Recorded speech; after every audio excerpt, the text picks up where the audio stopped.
এখানে উল্লেখ্য বেশ কিছুদিন ধরে মিলন ভিকটিমকে অনৈতিক প্রস্তাব দিয়ে আসছিলেন।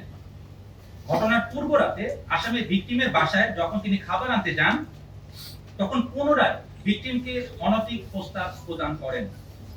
ভিকটিম আসামির প্রস্তাবে রাজি না হয়ে তাকে গালিগালাজ করেন এবং আসামি ভিকটিমের রূঢ় আচরণে ক্ষিপ্ত হয়ে পরদিন তার বিরুদ্ধে একটা প্রতিশোধের সিদ্ধান্ত গ্রহণ করেন।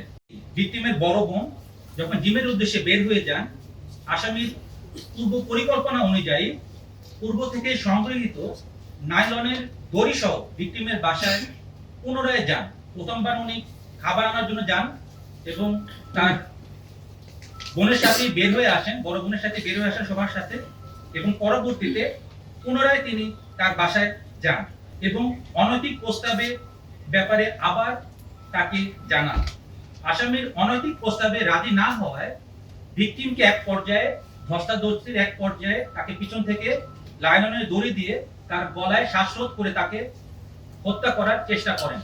ভিকটিমের চিৎকার চেঁচামেচির লোক সমাগম হওয়ার ভয়ে রান্নাঘরে থাকা বটি দিয়ে গলা কেটে হত্যা করেন।